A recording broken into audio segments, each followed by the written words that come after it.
no sé si van a suspender o no las actividades por las elecciones a rectoría, pero siempre estemos pendientes, ¿oyeron, jóvenes? Y si no, pues yo les pido por favor que se preparen el grupo 1, 2, 3, 4 y 5, porque van a exponer. Tienen 10 minutos cada grupo para exponer sobre el tema de su trabajo.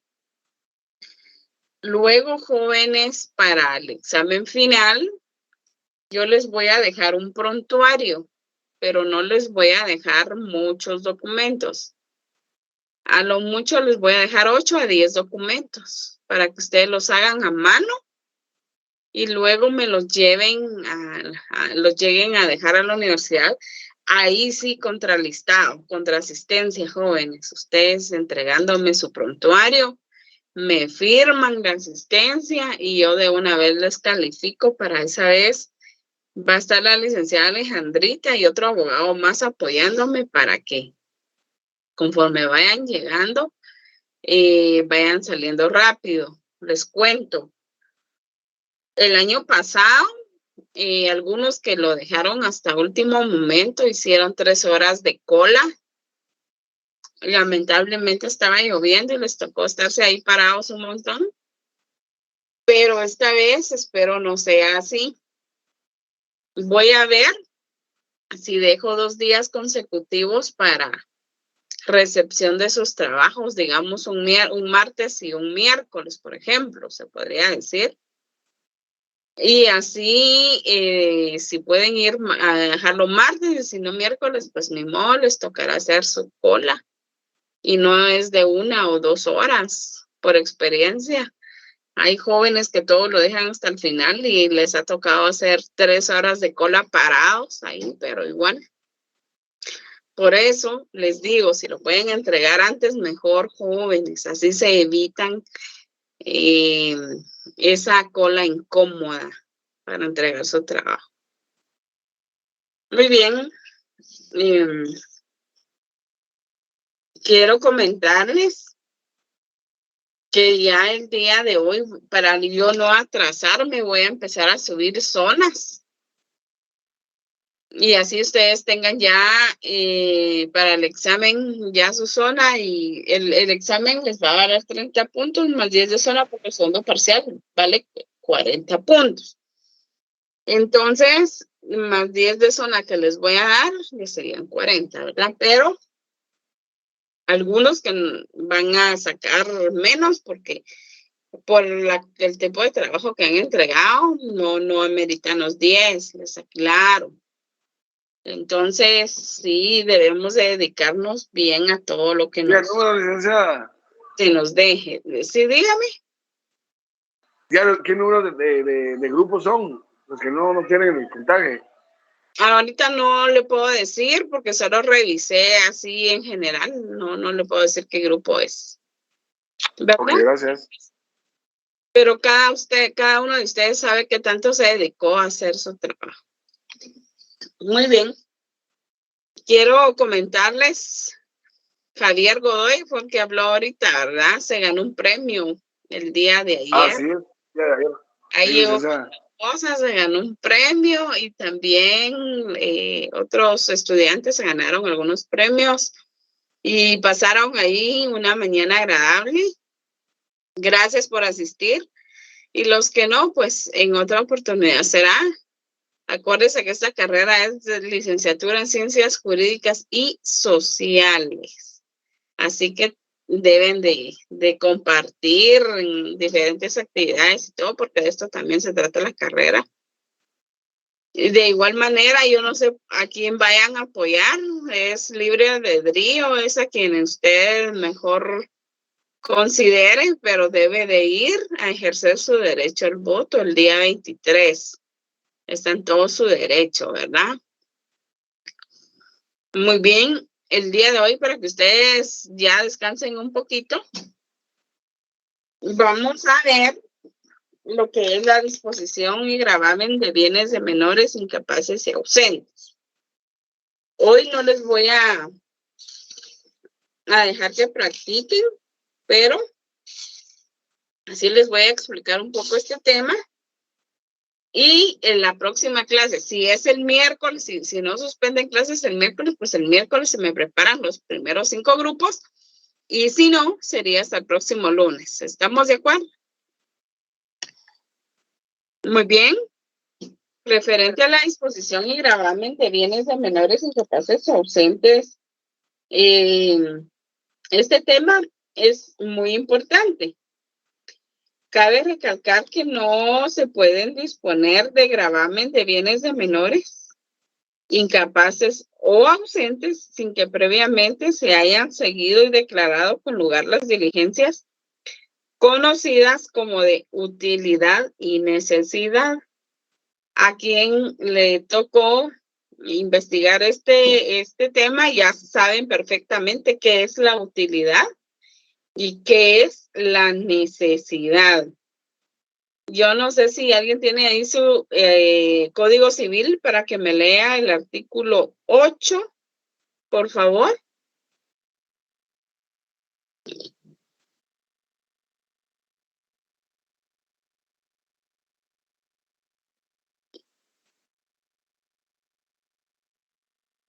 Artículo 8, Código Civil. Sí, licenciada, el artículo 8 habla de la capacidad. Dice que la capacidad para el ejercicio de los derechos civiles se adquiere por la mayoría de edad. Son mayores de edad los que han cumplido 18 años.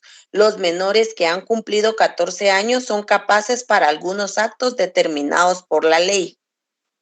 Así es. Este artículo ahí lo subrayan. A ver, ¿quién me puede dar una diferencia de utilidad y de necesidad referente a la disposición de bienes de menores de edad?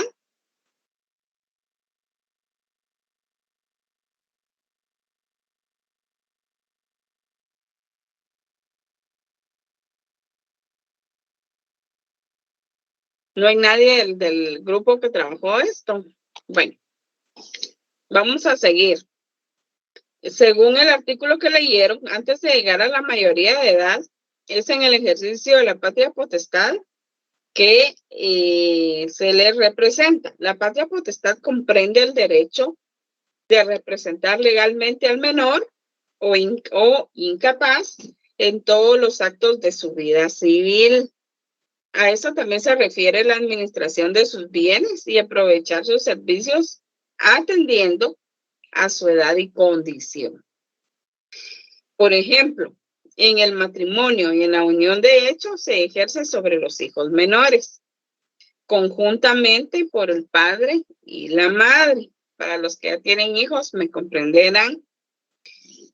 En los otros casos, por el padre o la madre, en cuyo poder esté el hijo.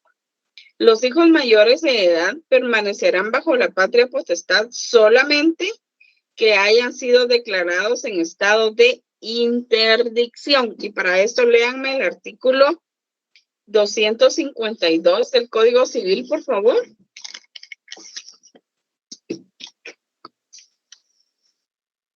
¿Qué dice el artículo 252?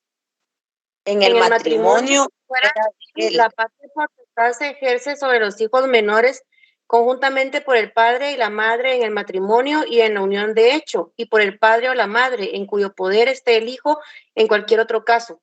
Los hijos mayores de edad permanecerán bajo la patria potestad solamente que hayan sido declarados en estado de interdicción. Muchas gracias. ¿Me podría leer el artículo 9 y el artículo 14 del Código Civil también, por favor? Dice incapacidad, artículo 9. Los mayores de edad que adolecen de enfermedad mental que los priva de discernimiento deben ser declarados en estado de interdicción. Pueden asimismo ser declarados en estado de interdicción las personas que por abuso de bebidas alcohólicas o de estupefacientes se exponen ellas mismas o exponen a sus familias a graves perjuicios económicos. La declaratoria de interdicción produce desde la fecha en que sea establecida en sentencia firme incapacidad absoluta de la persona para el ejercicio de sus derechos, pero los actos anteriores a tal declaratoria pueden ser anulados si se probare que la incapacidad existía notoriamente en la época en que se verificaron. ¿Cuál otro dijo el dicta? Disculpe. El artículo 14. Dice, los incapaces pueden ejercitar sus derechos y contraer obligaciones por medio de sus representantes legales. Ajá, muy bien. En este caso, jóvenes, cuando alguien lo declaran en interdicción, obviamente debe ser juez, quien tenga la tutela de esta persona incapaz, y si esta persona a quien declaran con incapacidad tiene bienes, por ejemplo, esa persona era como tutor quien decide de qué manera va a disponer de esos bienes. Y ahí es donde viene la utilidad, ¿verdad? La utilidad de esos bienes, de cómo los va a utilizar para bien de la persona incapaz. O necesidad. ¿A qué se refiere necesidad? Como por ejemplo, jóvenes, si la persona con interdicción o incapaz viene y tiene una necesidad, por ejemplo, que se enfermó, lo llevaron de urgencia al hospital y le tienen que hacer una cirugía, tienen que comprarle medicina, pero el tutor no tiene dinero ni dónde, cómo pagar todos los gastos médicos ni la medicina. Entonces ahí es donde viene el tutor y pone a la venta, digamos que tenga bienes la persona incapaz, entonces pone a la venta determinado bien con conocimiento del juzgado y donde va a utilizar el dinero que le den por ese bien para gastos médicos y necesidades que se presenten en ese momento de la persona incapaz. Por ello es la utilidad y la necesidad. ¿En qué los va a utilizar? ¿Por qué los va a utilizar? Que es la necesidad. Y también el artículo 9, como dijo la compañera acá,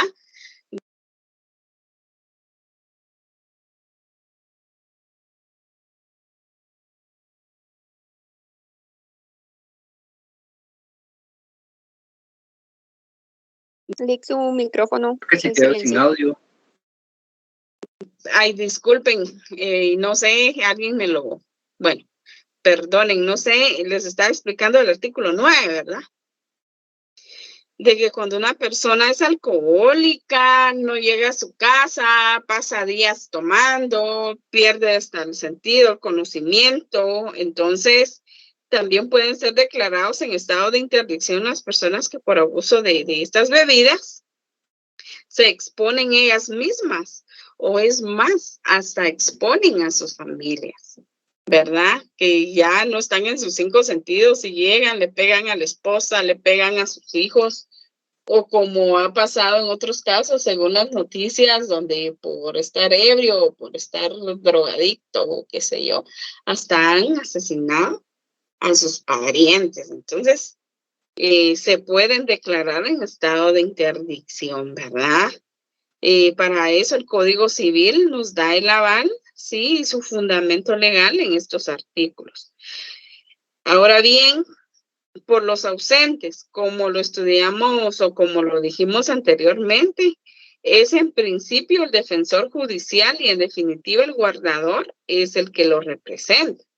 Ahora bien, esta representación no es tan amplia como para disponer o gravar los bienes de los que representan y por lo tanto, siendo sus representantes legales, deben contar, como yo les dije, con autorización del juez, ¿verdad?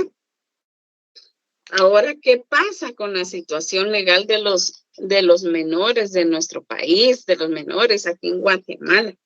La minoría de edad es la situación en la que se encuentra una persona antes de llegar, obviamente, a su mayoría de edad, ¿verdad?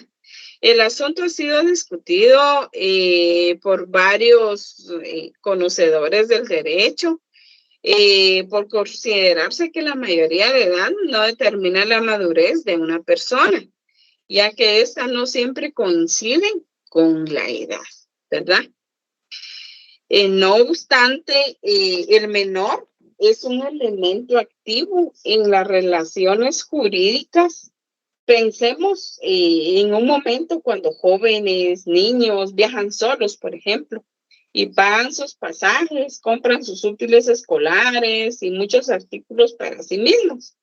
Y otros más reciben cosas en préstamo, ingresan a asociaciones, alquilan bicicletas o motocicletas.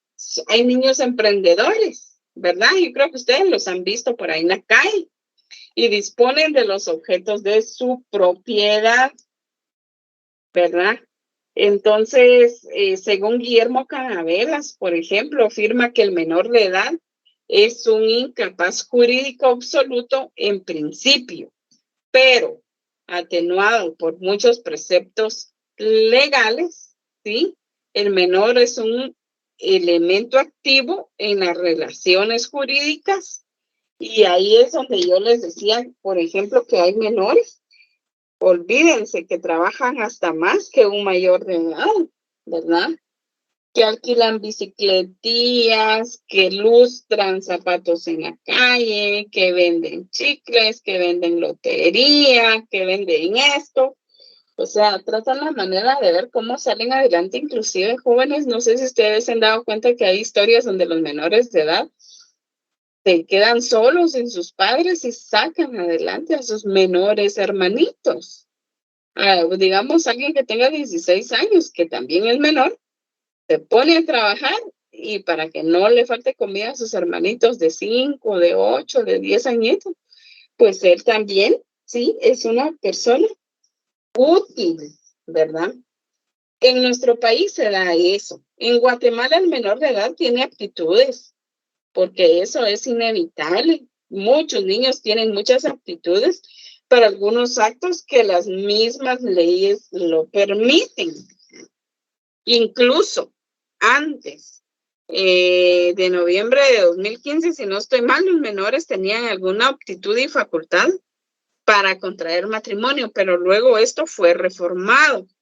Esta reforma se hizo en el Código Civil por la emisión del decreto 8-2015 del Congreso de la República, publicado el 23 de noviembre del mismo año y con vigencia 8 días después, ¿verdad?, de su publicación. En este sentido, se reformó el artículo 81, el cual ahora establece los 18 años con edad mínima para contraer matrimonio. Ya no los 15 que tenía estipulado cuando en el 2012, 2013, 2014, usted tenía 15 años, ¿verdad? Y según el artículo 81 se podía casar, pero después fue reformado ese artículo y ahora hasta que usted tenga la mayoría de edad. Aquí ya todos son mayores de edad, ¿verdad? Por el semestre que van, pues me imagino que sí, ya todos son mayores de edad. En ese sentido se reformó ese artículo, el cual ahora establece, como les decía, los 18 años con mayoría de edad. Se reformó el artículo 82 también, estableciendo que de manera excepcional y por razones fundadas podrían autorizar el matrimonio de menores de edad con edad cumplida de 16 años. Para este caso se requería autorización judicial. Más adelante yo les voy a explicar. Asimismo, se prohibió de manera expresa los matrimonios de menores de 16 años y para ella se reformó el artículo 83 para regular la autorización judicial en caso de que menores de edad, pero, escuchen bien, pero mayores de 16 años deseaban contraer matrimonio, pudiendo el juez otorgarla escuchando en una sola audiencia al o a los menores de edad. El juzgador decidía si autorizar o no el matrimonio. Finalmente, con respecto a la unión de hecho, se estableció que no podrá aceptarse ni declararse una unión de hecho de menores de edad bajo ninguna circunstancia. Y para ello yo les voy a pedir que me lean el artículo 177 del Código Civil, por favor. Alguien que lo tenga en la mano.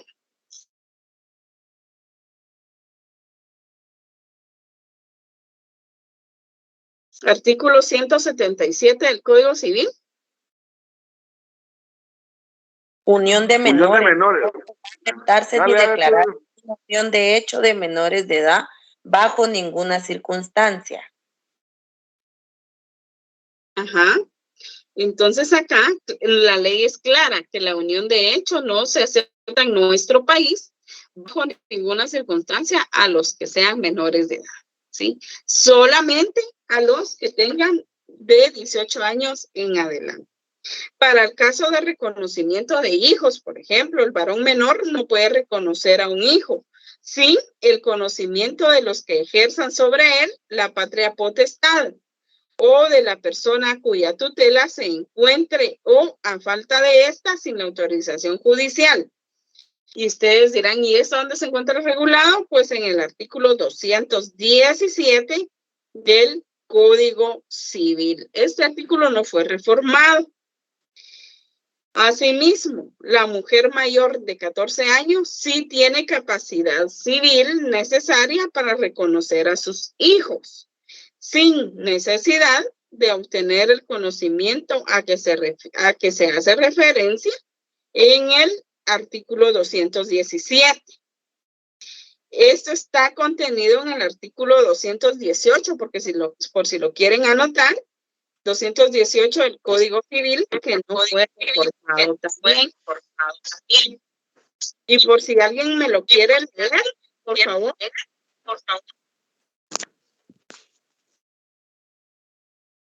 Artículo 218.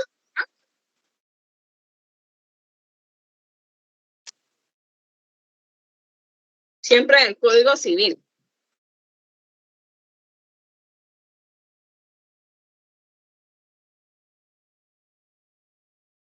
A ver, jóvenes, artículo 218, Código Civil.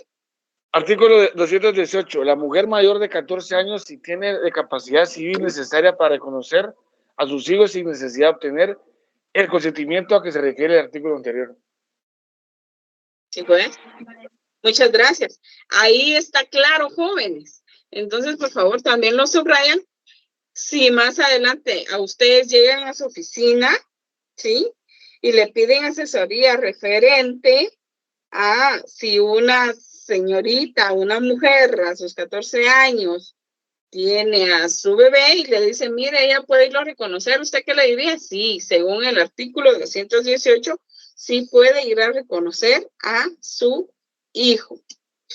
De estos casos mencionados, jóvenes, encontramos que un menor, aunque pueda llevar un matrimonio, tener sus hijos, se ve legalmente impedido de actuar por sí. Y es necesaria la asistencia o autorización de sus padres o tutores, y en caso de la administración de los bienes del matrimonio, por la esposa, si ésta fuere mayor de edad. Únicamente en el caso de reconocimiento de hijo por parte de la mujer mayor de 14 años, está en la libre disposición de hacerlo sin ninguna asistencia o autorización. Y ahí está, como bien lo dijo Javier, en el artículo 218 del Código Civil. Pero, no obstante lo anterior, del mismo Código Civil regula la capacidad relativa de los menores al indicar en el artículo 259 que los mayores de 14 años tienen capacidad para contratar su trabajo y percibir la retribución convenida con la que ayudará a sus padres para su propio sostenimiento. También el artículo, ahí lo anotan por favor, 303 del mismo código establece el derecho que tiene el menor que ha cumplido 16 años para que el tutor lo asocie en la administración de los bienes para su información y su conocimiento, no para que trabaje y ejecute y todo, sino para su información y conocimiento. En el derecho laboral encontramos normas como la contenida en el artículo 31 del Código de Trabajo, que establece que los menores de edad que tengan 14 años o más tienen capacidad para contratar su trabajo, para percibir y disponer de la retribución convenida y en general para ejercer los derechos y acciones que se deriven del Código de Trabajo. Pero este ya es otro tema en derecho laboral.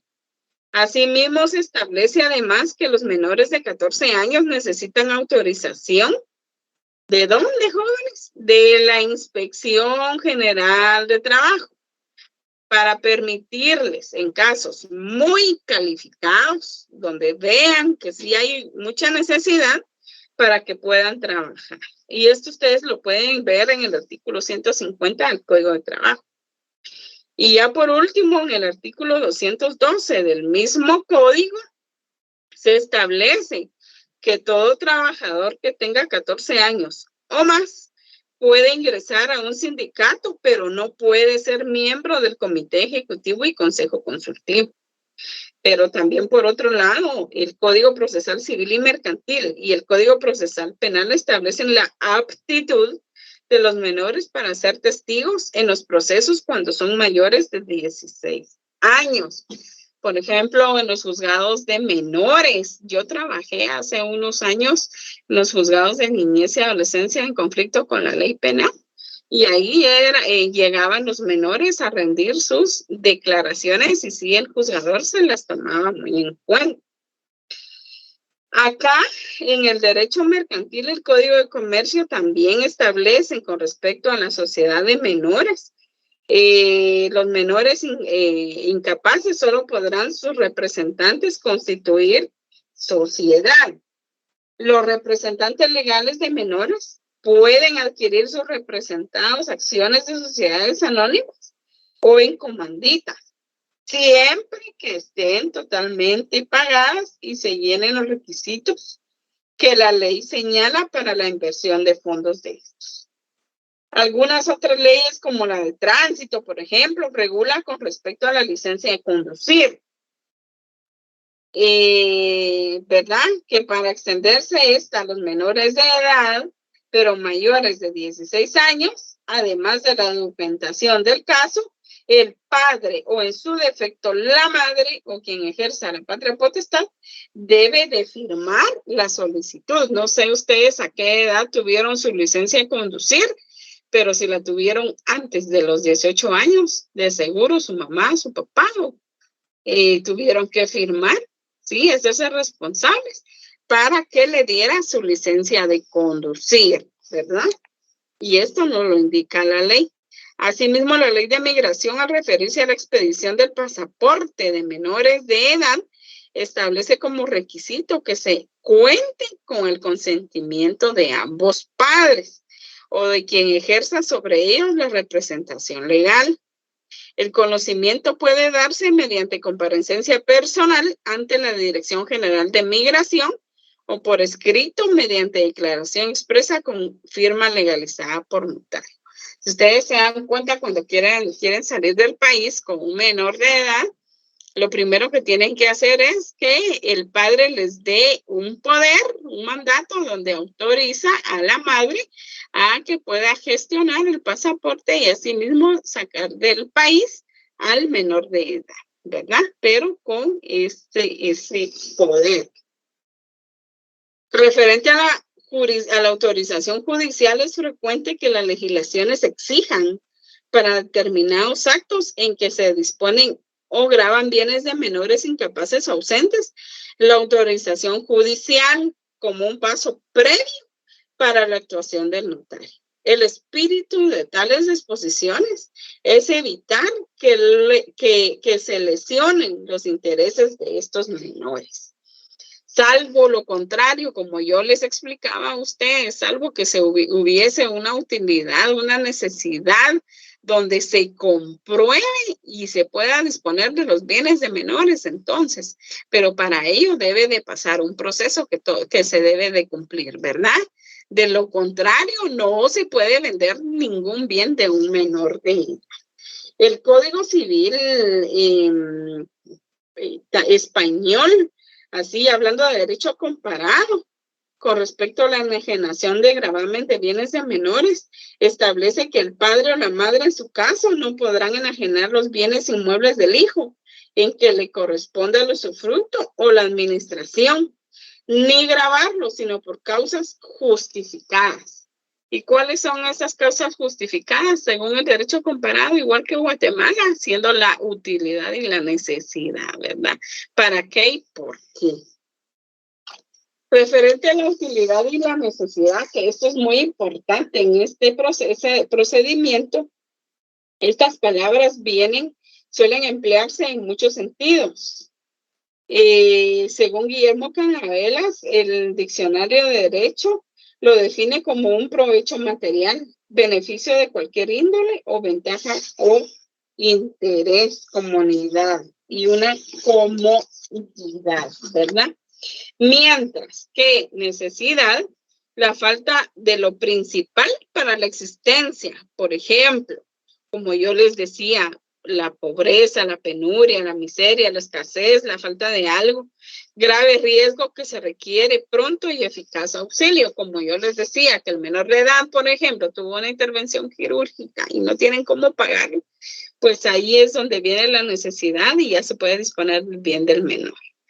Y la regulación legal, ustedes me hacen el favor y pueden anotarlo según el Código Procesal Civil y Mercantil, Decreto Ley 107, en el artículo 420 al 423. Jóvenes, estos artículos, por favor, se los aprenden. Y de todo esto que les estoy diciendo, se les va a preguntar en el examen. Por favor, alguien, si es tan amable de leerme, según el Código Procesal Civil y Mercantil, el artículo 420 al 423. A ver qué nos dice, por favor.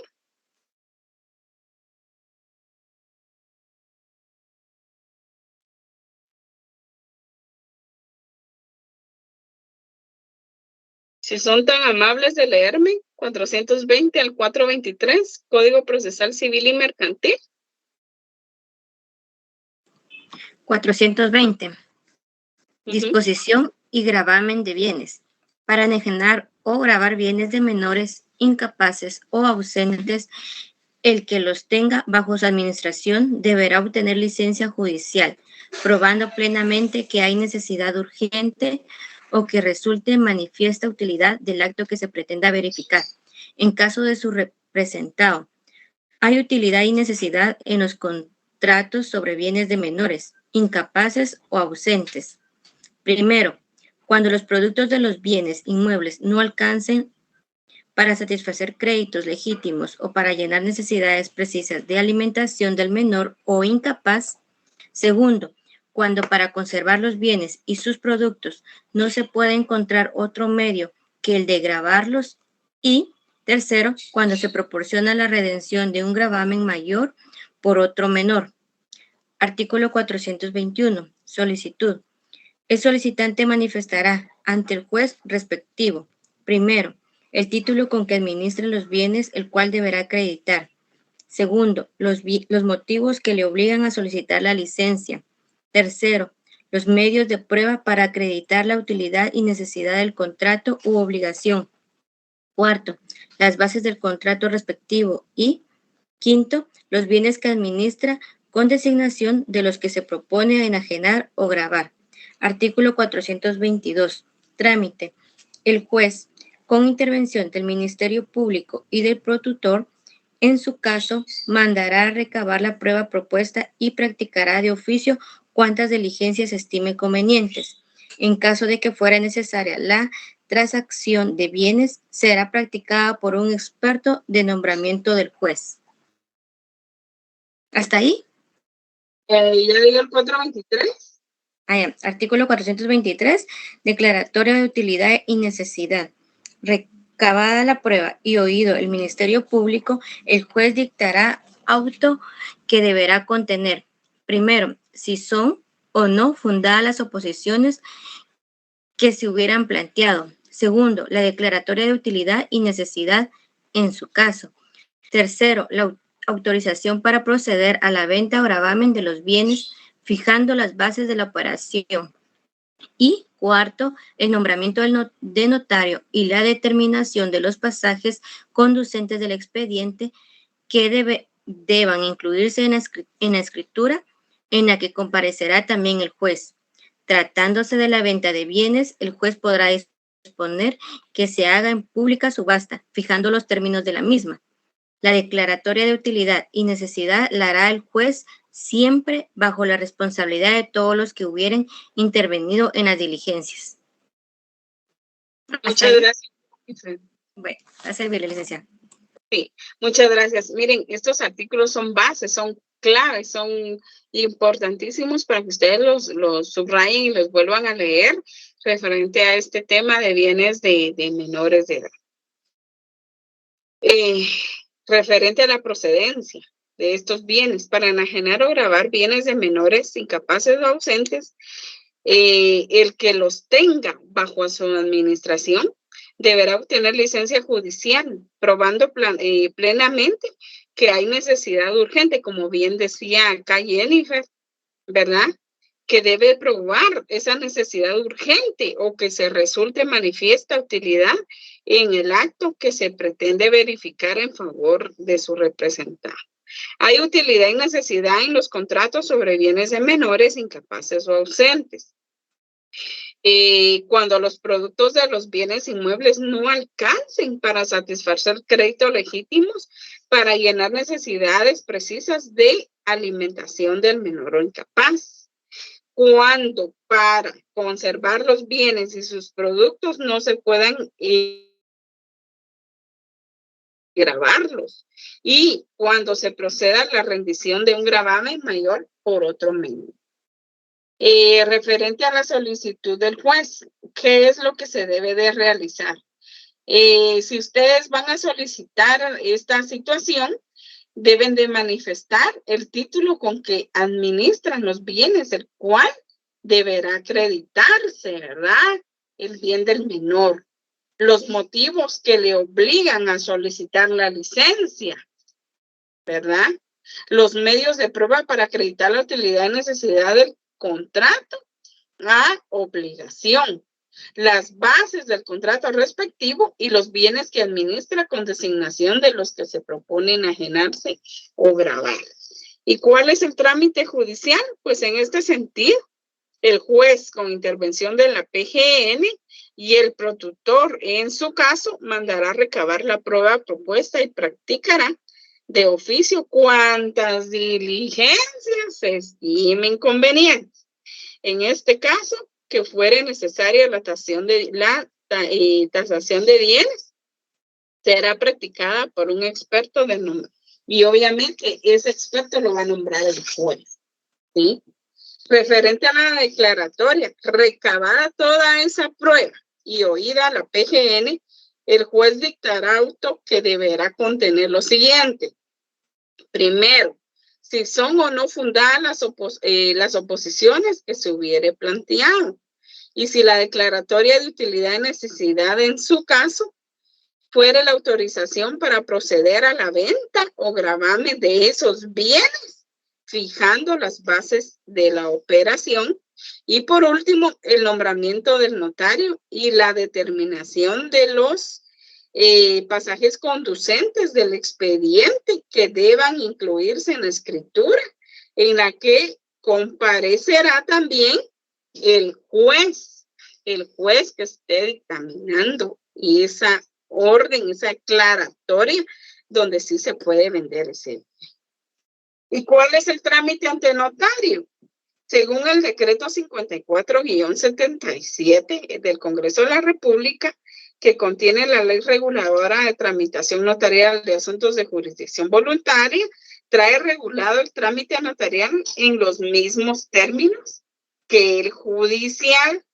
Esto se lleva a cabo primero con el acta notarial de requerimiento. Por si acaso más adelante ustedes tienen que hacer este trámite, se inicia con el acta notarial de requerimiento, acreditando al solicitante la calidad en la que actúa, expresando los motivos por los cuales solicita la autorización, las pruebas del caso, base de los contratos y el listado de los bienes de menor o incapaz. Luego viene la primera resolución.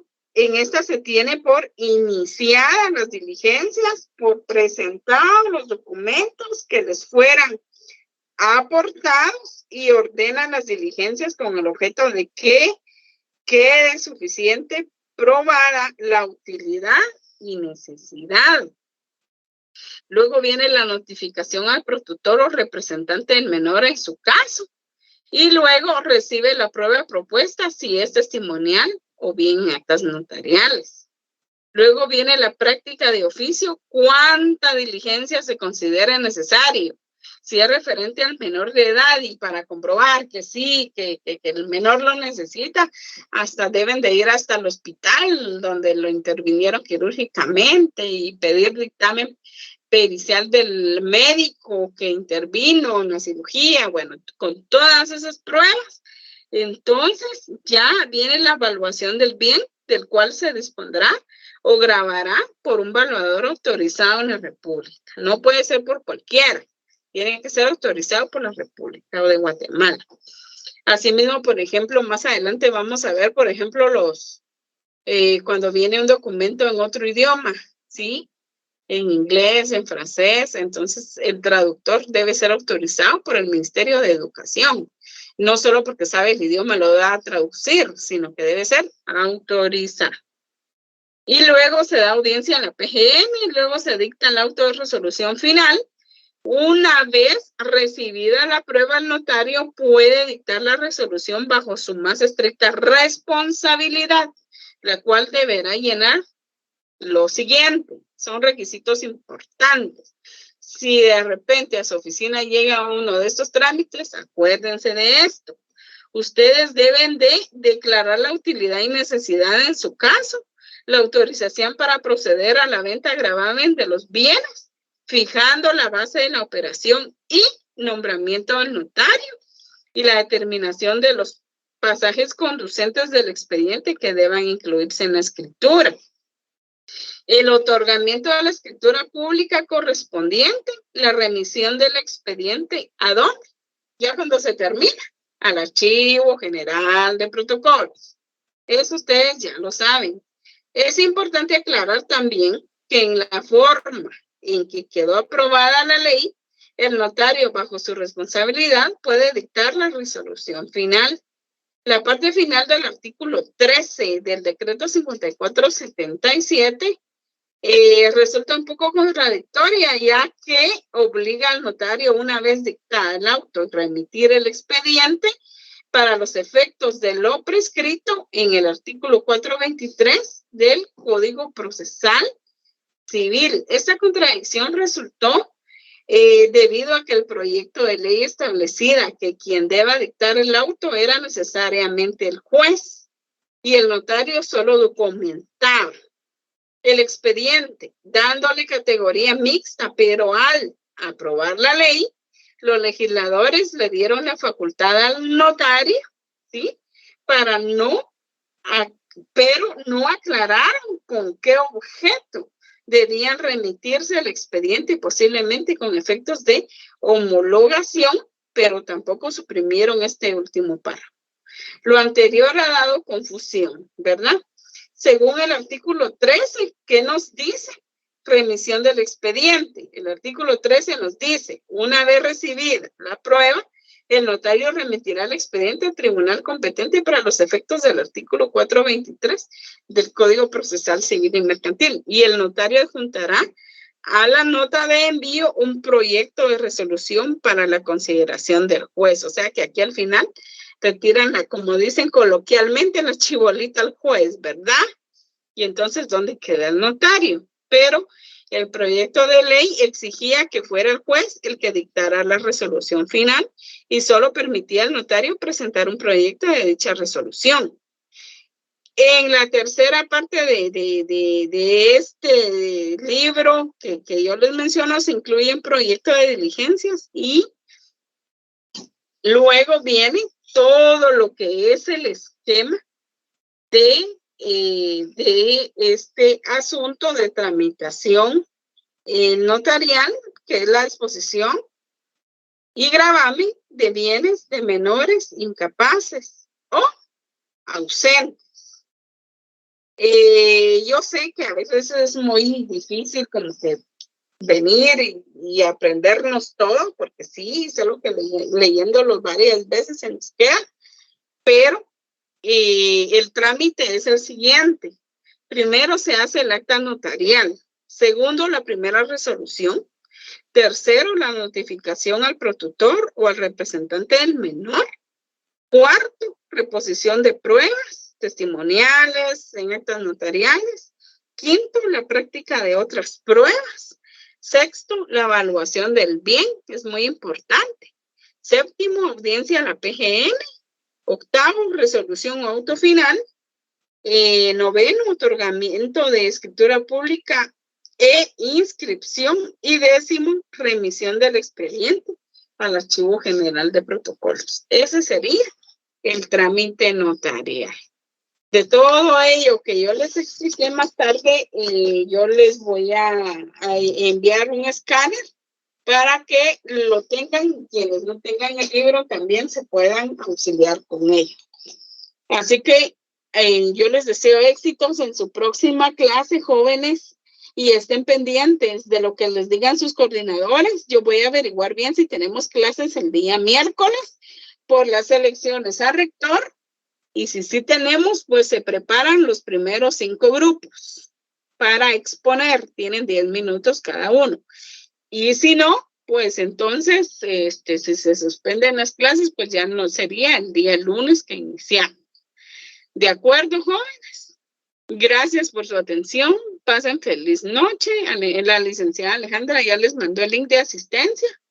Cuídense mucho y nos vemos pronto, y gracias por ser tan disciplinados. Dios les bendiga. Que descanse. Gracias. Hasta pronto. Ahí vamos a hacer